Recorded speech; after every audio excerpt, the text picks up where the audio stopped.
Hey, everybody, welcome to another episode of The Recovery Scene. I have Tarah Dowling on with me, and Tarah's story is going to be just a little bit different from what you're used to. Tarah, your mom was an addict for your whole life, and I'm going to just summarize it, and you can tell us the rest, but you chose to make a documentary, and from the clips that I've seen, just little stuff on TikTok, it's really heartwarming. It's really moving, although your mom never made it out of her addiction, she still left a legacy of recovery. Well, our relationship is the recovery, right? Mm-hmm. We recovered. Exactly. Addiction didn't beat our relationship. Yes. Oh, and just so you all know, Tarah is coming to us from Mexico. So our internet is a little choppy, but we're just going to get through it. And I'm just going to let Tarah take it away. Tell us her story. Cool.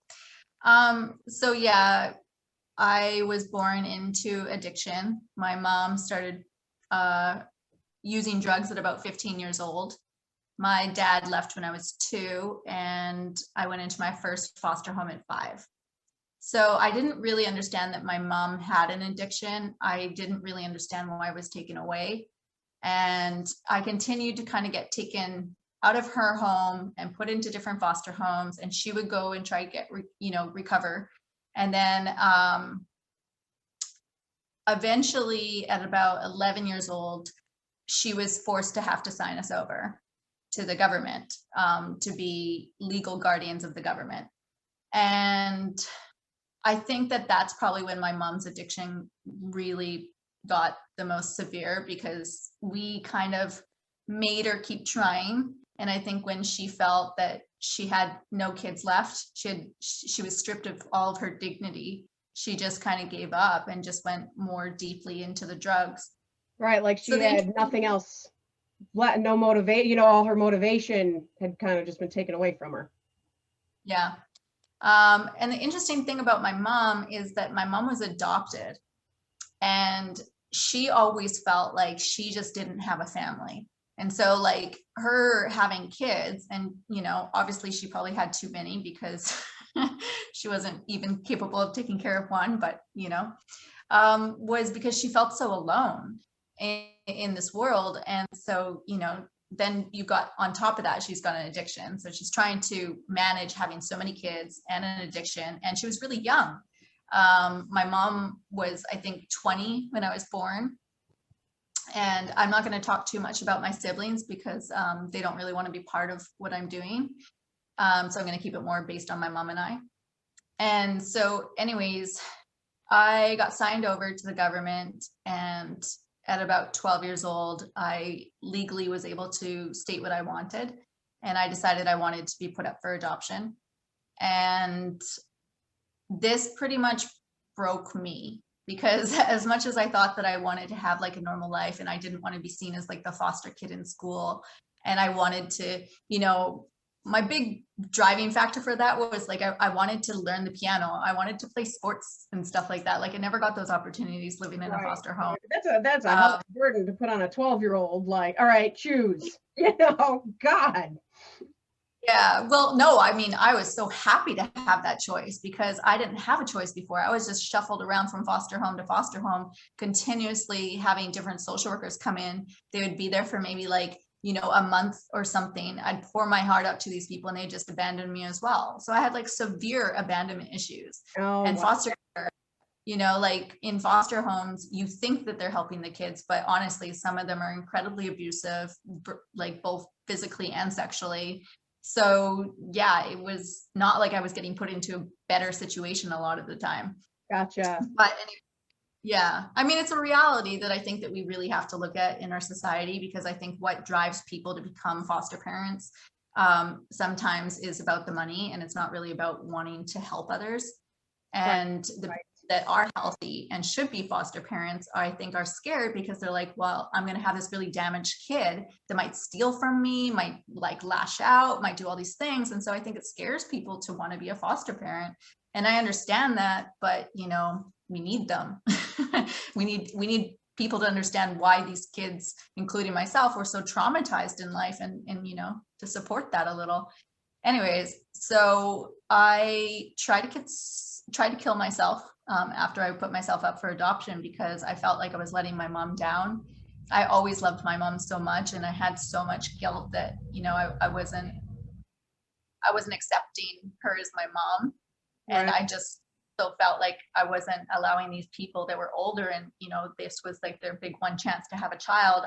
I felt like I was letting them down as well, plus all my childhood trauma. So I tried to commit suicide. And I think I think that's what I was getting at when I was like, this is a hell of a thing, you know, to put on a 12-year-old, you know. Oh yeah. The guilt and am I making the right decision? And you know, you're asking this kid to make this life-altering choice that had to be hard.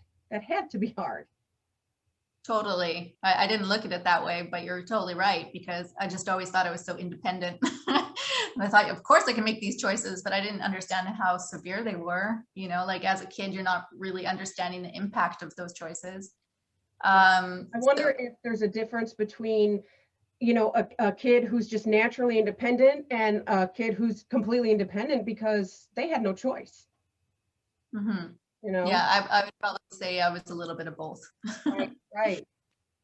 Yeah, I've always kind of just enjoyed my own company, but at the same time, I always had to take care of my own needs. Mm-hmm. So it was definitely a bit about both. And so then I kind of cut communication off with my mom and my grandparents and everything for like 3 years, because I was seriously messed up. And I didn't know how to put everything into place. All I knew is that I was really, really depressed. And then eventually I think, like, you know, I must have been like 14. I guess it wasn't that long. I thought it was 3 years, but maybe it was only 2. I reached out to my mom again, and, you know, we tried to, you know, get our relationship back a little bit. But she was still very active addiction, and she would take off for months and nobody would hear from her. She had, and then I got into modeling. I got scouted, and I went off to Europe to model. So my last foster home, I was actually allowed to go into an independent living program when I was 15 years old because of being so responsible. Even though I don't think I was kind of, you know, just very clever. And I convinced them that I was very responsible. But yeah, so I had also this woman that came into my life when I was going up for adoption. And the crazy thing is that she actually went to social worker school with my grandmother. So my grandmother became like a bit of a social worker, even though, you know, if you ever talk to my mom during that period, she would say she completely damaged her. But anyways, so this woman saw my last name on her desk, and she was like, wow, that's so crazy. It can't be the same family. Then she finds out it is the same family. So she instantly had this like connection to me and this desire to want to, you know, really help me, because she was very close to my grandma, you know, when she was much younger. And so anyways, this woman became like my second mom. And to this day, I still call her my second mom, and we have this amazing relationship. So anyways, she helped me get into the whole modeling thing, and I went off and did that. And then I would come home and I would want to go see my mom. So at this point, my mom had moved to this place called East Hastings, which I don't know if you know. Do you know about East Hastings in Canada? I do not. So how about for me and the other viewers that have no idea? Tell us about it. So if you ever Google East Hastings, there's some documentaries about it, but for drug addicts, it's like if you put all the drug addicts in one spot and you said, here, I'm going to give you money to survive a little bit, but you guys are just free for all. Okay. So now this isn't in the United States? No, that's in Canada. Yeah. So okay. I thought so. Okay. Yeah. So, you know, when I first went there before the Olympics, so when the Olympics came to Canada, they kind of cleaned up that whole area, just pushing the addicts out, you know, of the popular area, so that it looked decent for people. Right, just kind of put it in the closet, you know, until it's over, and then they can come out. Which our society does anyways, right? Like we cover our eyes, we don't want to know it exists because we don't want to face it. Mm-hmm.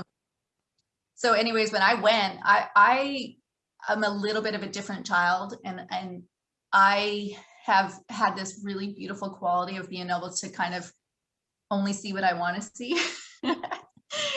So when I would go to find my mom in this area, there was needles all down the gutters. Like, it was rough. And I went there with my best friend, and she was traumatized.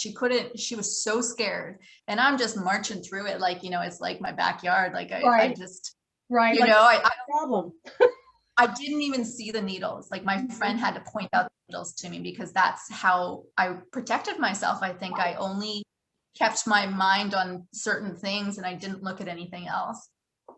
And so I remember, wow, yeah, whenever I would go find my mom, it would be like, what's on the other side of the door? Like, what's she gonna look like?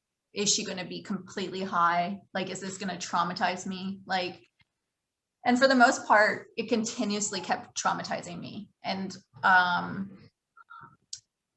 at about 18, when I was living in London, so at this point in my life, I was kind of modeling all around the world, and I'm a fashion model, and so I was really fortunate to be able to live in these different places. And I started watching documentaries, and there was a documentary about drug addiction, and in England they weren't like the US, so they weren't super censored, and it showed everything. And I was like, wow. I always knew that I wanted to tell my story, I just didn't know how. And when I saw that documentary, I was like, that's how I have to do it. Like, people need to see what it's really like. Like, right. Otherwise, in one of your videos on TikTok, you talk about how I'm living this model lifestyle, traveling all over the world. And then I would come home to my mom, and it was like a whole different world. And people never knew what was going on with me. Like, I hid it all the time, especially in my fashion world, because I felt like they would judge me so much that, like, I wouldn't get the jobs that I was getting given if they knew that I came from that. Like, I was so ashamed of my upbringing. Still a bit painful. So anyways, it makes sense that it would be, it's not something that's just going to go away. Yeah. But it's really cool what you're doing to heal. Yeah, it's funny because people keep writing me on TikTok and saying, "Are you okay?" Because I cry a lot, but I'm not afraid to cry anymore, because I see it as like me releasing a lot of my pain, and the tears have to come, and that's just part of it. It's who I am. Also, I was a very sensitive child. I always cried. I cry in car commercials. Like, that's just who I am. The Humane Society commercial comes on, Tarah is done. That's it. Yeah. And I'm really good at making other people cry. Right? Yeah. So anyways, where was I in the story? Yeah, so I would go home. Yes. And I would see her. So then I was like, okay, so I have to make this documentary, and this is what I have to do. So I talked to my mom about it, and I said, Mom, I really want to make a documentary to help other kids. And she was like, that sounds awesome. Love the idea. Okay, great. But did she want me to turn the camera on her? Absolutely not. Right. Like, she knew how she was looking and how people would perceive her. Like, and she didn't want that out there for the world to see. Like, she was already feeling like so guilty about her addiction and how it was affecting the people around her. But then a few years into me having my camera, learning how to operate it, she hit rock bottom, and she told me, Tarah, like, I don't think I'm going to be around much longer. I think you should come. She said, I'm not good health-wise. Like, you should come.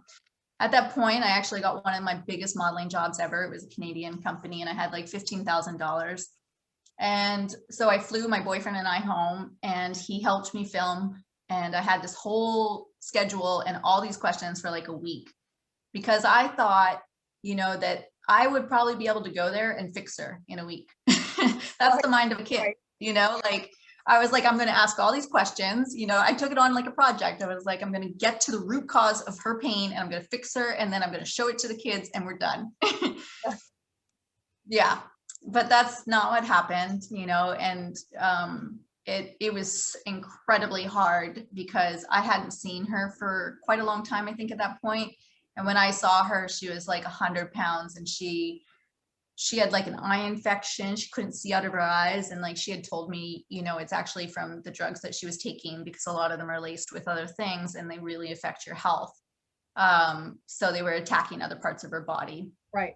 Right. Um, I talk about yeah, that a lot. The drugs that you're taking are not just the drugs that you're taking or that you yeah, think you're taking. You're not. You're taking about 5 other things, you know? yeah, yeah. And that's why it's easy to overdose, because you don't really know what's in there. Right. Um, So anyways, I mean, it destroyed me. I turned the camera on myself. I documented it. My mom said she wanted to get better. I was like, okay, awesome. Let's go. You know, I'm going to take you out of here. We're going to go get you all better, and we're going to live this happy life. And then the next day I came, and it was like, she was higher than the day before. And it was just devastating to me, because I just couldn't change her. I just couldn't fix her. So I went off and, you know, did my thing as I always do. And I got a call like maybe 6 months later, and she was like, I did it. I got clean. I want you to come see. I'm so proud of myself. And I'm like, okay, awesome. Like, you know, being the kid that's been let down so many times, every time she relapsed, I was like, I don't believe it till I see it. So I'll come and we can see this, and I'll video it. So I went there again with all my questions. And this time I was like a little bit harder with it. I was like, I really want to like get some answers to my childhood. Like, I have a lot of anger towards you, and I want you to answer these things, because I need to heal. And one of the questions I asked her was, what was it like the first time we were taken away? And she just went cold, and she was like, I can't talk about that. And I think that was the first time I actually got to see her pain. Right. Like, real for me, for the kids, you know, because I knew her pain from other things, like, you know, maybe from her childhood or growing up and stuff like that. But the guilt that she had of not being able to show up as a mom was so strong. And I think that's what kept driving her back so much to the drugs, was just the fact that she just couldn't handle the fact that she messed us up so much, or she felt like she did. You know, we were abused so much when we were younger. You know, a lot of bad stuff happened, and she saw it and she didn't stop it. So anyways, great, she's got clean, you know, documenting this now, everything's looking good. And then she relapses again, and that's the point where I was like, okay, you know, I can't keep doing this. Like, I just, my heartstrings kept getting pulled every time she would get better, and then she would relapse. But I still wanted her in my life, and I still wanted to show up. So I went back to Canada, and, you know, I was noticing that like when I'd hang out with her, she would only give me like 20 minutes. And I would fly all the way back to Canada. I'd have to bus for like an hour and a half, and I would get 20 minutes of her time. And I was like, I can't do this, Mom. Like, this is too hard for me. Right. Like, I want more time with you. It's a lot. And so I figured, pardon? That's a lot to go for 20 minutes. Yeah, a day, you know. I'd have multiple days, and she would want me to come every day. And I'm like, oh my God, I'm so exhausted. All this like transportation, 20 minutes. So I ended up finding out, or we communicated, I can't remember what it was, but you know, that she had to go get high. Like, that's what she was dealing with, was the fact that her addiction, she needed to go get high. Usually for the withdrawals, like, you know, just to maintain. She, especially at that level, she'd been an addict for so many years. So the withdrawals were really severe. And because her dose was so high. And she explained all this stuff to me. I mean, I don't know that much about addiction. She gave me all the street words for drugs too. And I was like, oh my God, like, I am so oblivious to what it's like to be an addict, you know, like, I didn't know. I thought dope meant like weed. Right. I didn't. And I was like, she's like, have you ever done dope? And I was like, yeah, sometimes. I had no idea that it was like heroin. Like, so anyways. It's like there's a whole language, you know, and it keeps evolving too. It's a living language, because I was an addict, and now somebody will say something on a video, and I'm like Googling it or Urban Dictionary, because I don't have a clue. Yeah. I mean, she opened me up to this completely different world than I'd ever known. So anyway, so we got to this point where I was like, okay, well, Mom, if you have to do that, like, let's figure it out. Like, why don't you go do it, and you can come back. And if you're not too messed up, we can continue our visit. But if you are too messed up, I'm gonna go.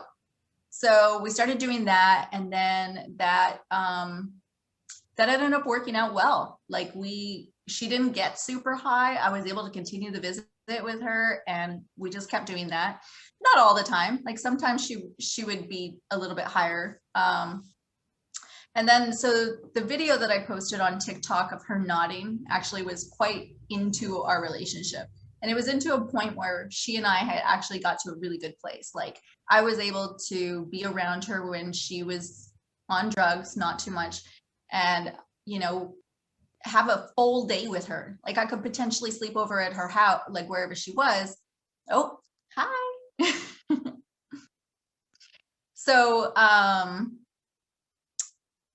yeah, so the video that I posted, and it's interesting that that one was the first one that went viral, because I was just like, that was actually one of the hardest days that I ever experienced with her. It was her just nodding off nonstop. And I couldn't have a full conversation with her at all. And I just remember how much that hurt, because I had already become compassionate towards her addiction. I'd already started my process of forgiving her, but it was just her pain that just kept driving her back. And I was like, I couldn't do anything, and it hurt. And and I remember running out of the room and running to the water, and I wrote, and I was like, if what I'm doing will help one kid not have to feel this, Right. not have to feel this pain, then it's worth it.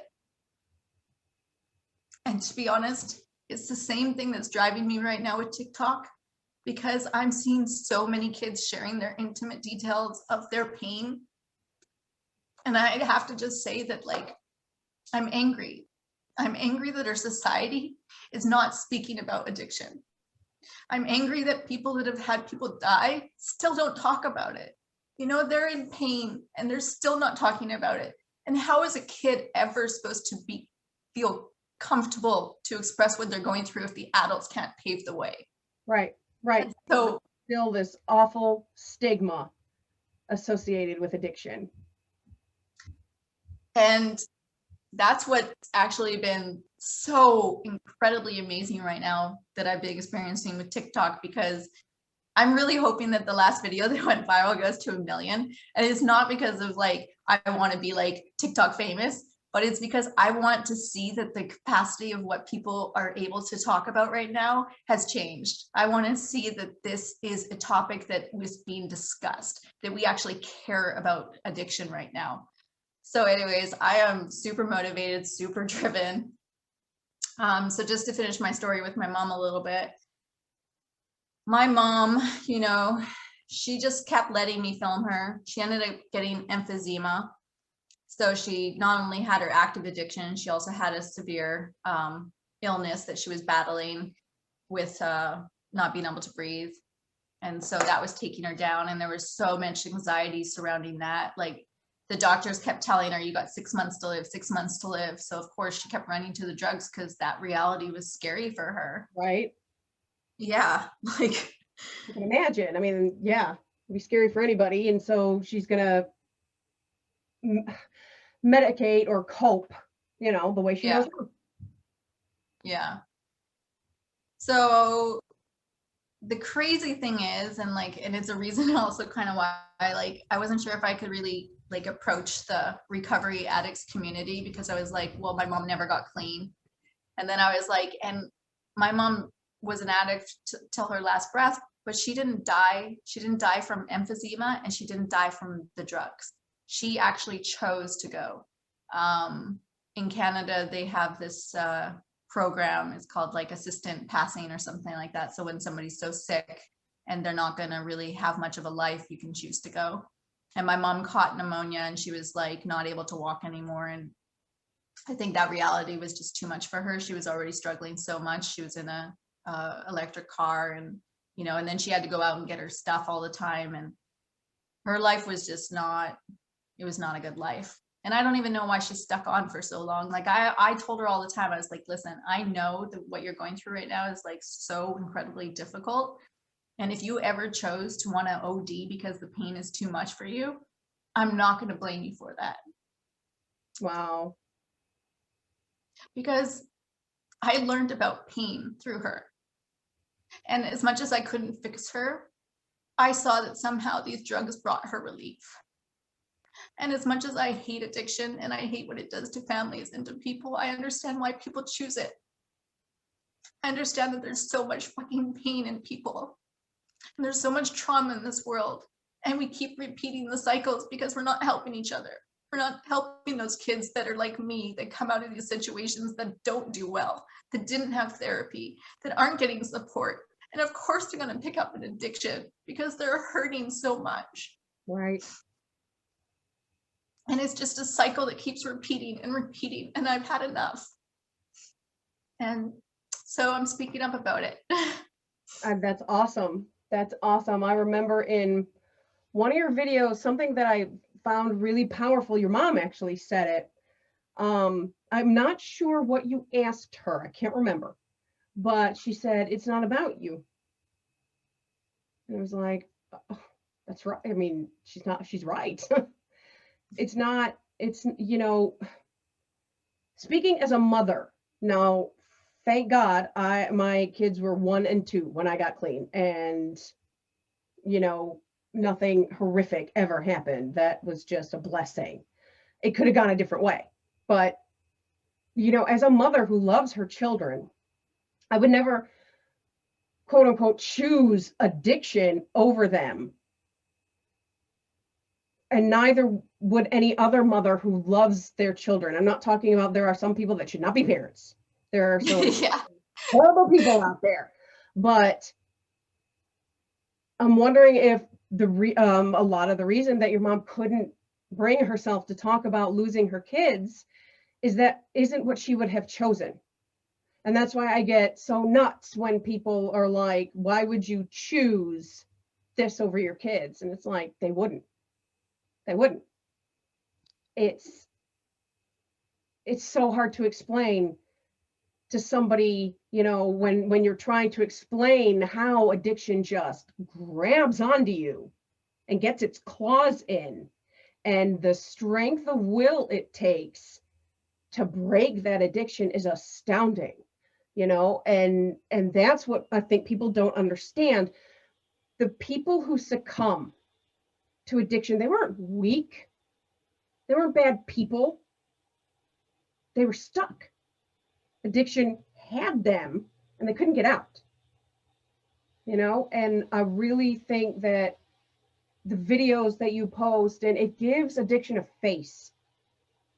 It reminds people, these are people with people who love them and people they love, and most of them don't think this is great and don't want to be like this, and man, I'm going to cry. It's too. I mean, I've already cried. Come on. It's powerful. It really, really is. The one, and guys, if you are not following Tarah, you just need to. The one where you guys are on the car. We called it the car. The car. Oh my God, it was just so sweet. Like I had Andrea on. I actually just maybe last week posted her video, and hers was a little different. She actually bonded. She said, this sounds so crazy. I bonded with my mother over a crack pipe, but it doesn't sound crazy. Children want to connect with their parents. No matter how horrible parents are, it's like we still have this bond that is so hard to break.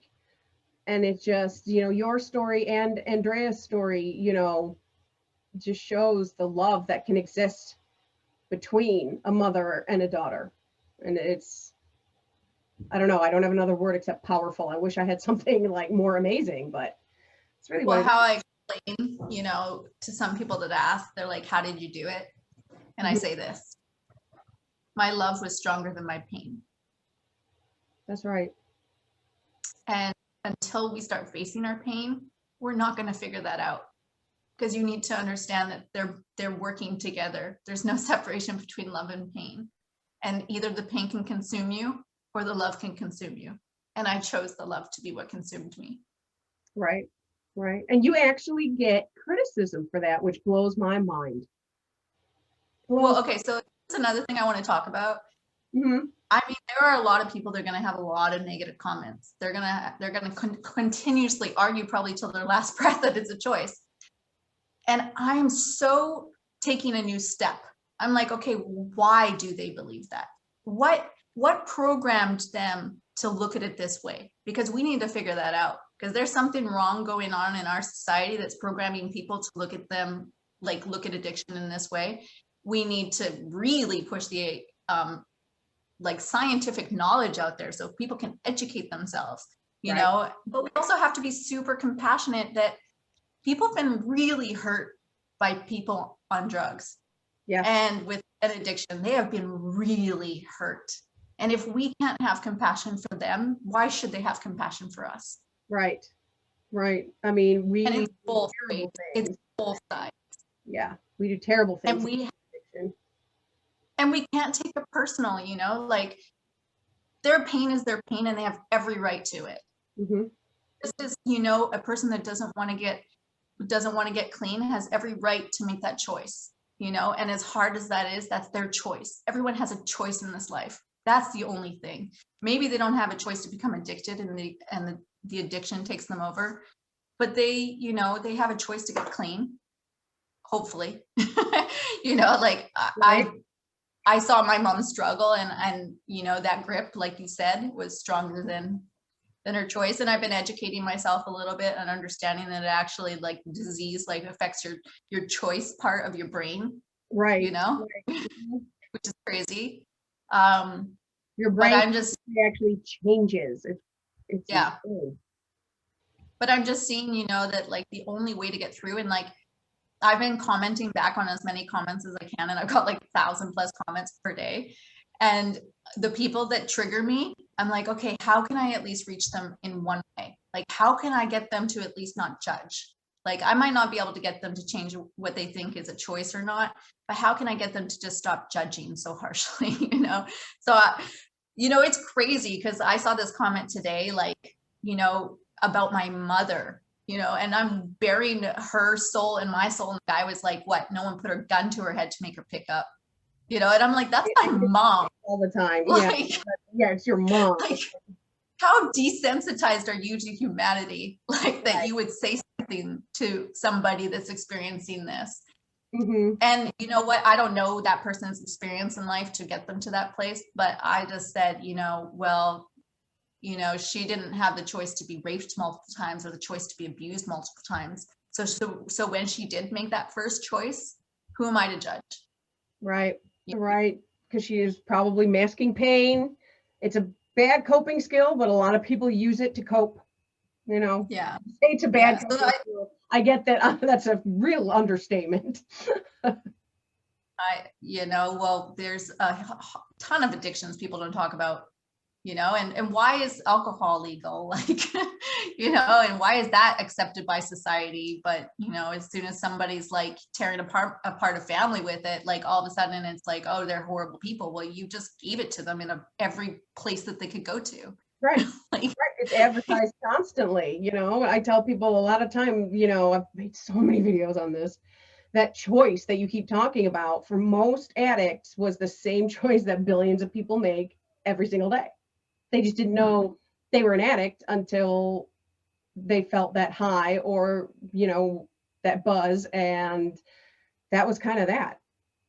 yeah. And so another thing people ask me, they're like, well, did you ever do drugs? You know, and because like, how could I not be an addict? You know, Mhm. and I tried Coke once and it was so intense for me. Like, it was like that thing got switched on. And my Right. boyfriend at the time, he had like some crazy heart issue with it. And I thought that I was going to lose him. And I thought, how stupid would I be to have already lost my mom to addiction and then to lose this other person that I love? And I prayed to God at that moment. I was like, please don't ever, like, please don't take him from me. And I promise I will never touch that stuff again. And I never touched it again. And that was like, you know, I had a couple things. I had a great role model of why you should never take drugs. Right. Right. Yeah. I tell these guys all the time, you know, they are very aware of what at a 7 and 8 year old level, of the dangers of drugs. And I will continue to be very, very open and honest with them, because I believe that telling kids the truth is Yeah, the best way.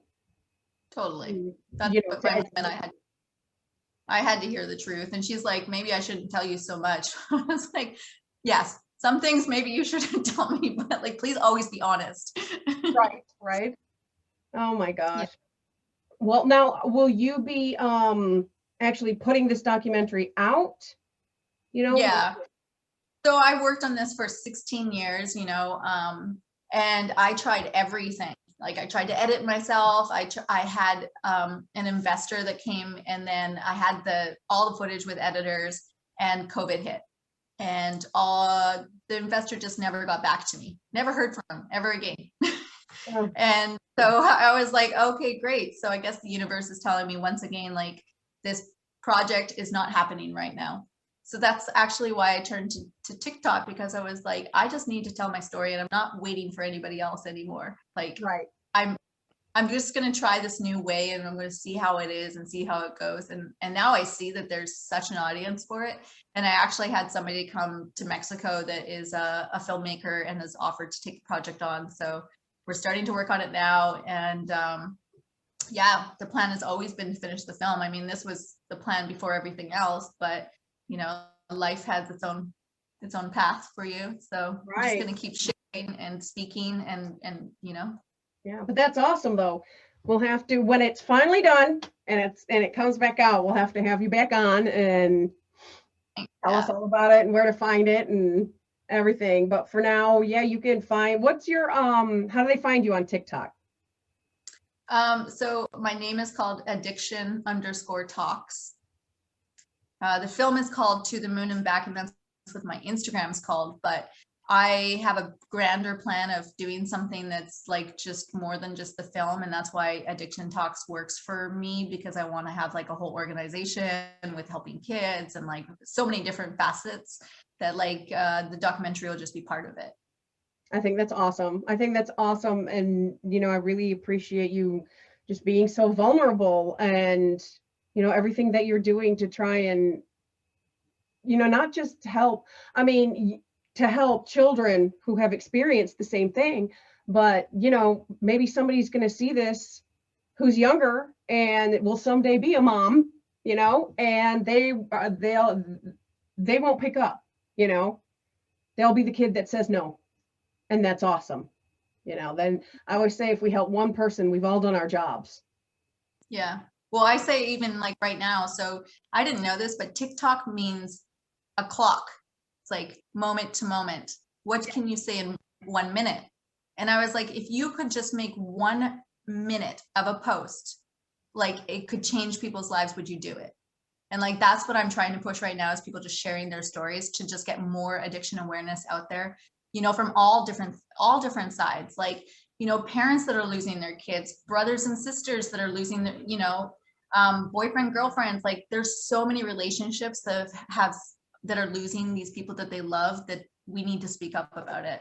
Yes, absolutely. 100%. And I just think you're awesome, Tarah. I think the same about you. So that's good. Thank you. You guys, thank you so much for watching. This has been an awesome episode. That's going to do it for us for this one, but we will catch you around the bend. Take care.